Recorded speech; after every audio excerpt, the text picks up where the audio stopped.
மனித வாழ்க்கை இறைவன் திருக்குரானிலே 7 ஏழாக பிரித்திருக்கிறான்.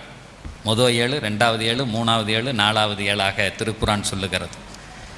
இந்த நிகழ்ச்சி ஆரம்பித்ததில் முதல்லிருந்து நம்ம சித்திகண்ணன்லேருந்து ஆரம்பித்து எனக்கு முன்னால் பேசிய மரியாதைக்குரிய மௌலானா வரையும் உங்கள் கடமையை பற்றி அல்லாஹ் கேட்பாயா அப்படின்னு சொல்கிறாங்க.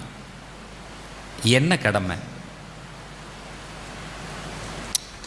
அவங்க சொன்னாங்கல்ல, உங்கள் கடமையை அல்லாஹ் கேட்பான் அப்படின்னு சொன்ன உடனே நம்ம அடுத்து கேட்போம், முதல்ல எனக்கு என்ன கடமைன்னு சொல்லு, அப்போ தானே தெரிய முடியும்.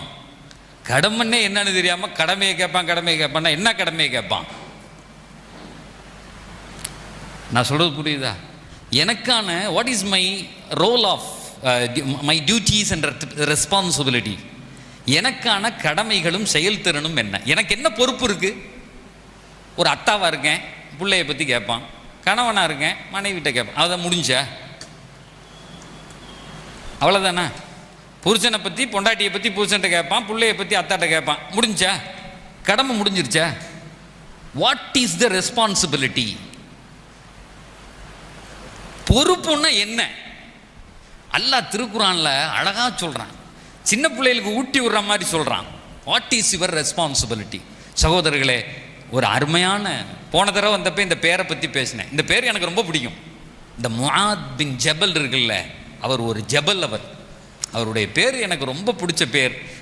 ஏன் அப்படின்னு கேட்டால், பெருமானார் சொன்னாங்க, நாளை மறுமையில் உலமாக்களுக்கு முன்னால், ஆலிம்களுக்கு முன்னால் கொடியேந்தி நடந்து போகிற ஒருவர் அப்படின்னு சொன்னான் முஆத் பின் ஜபல். ரொம்ப குட்டையாக இருப்பார்.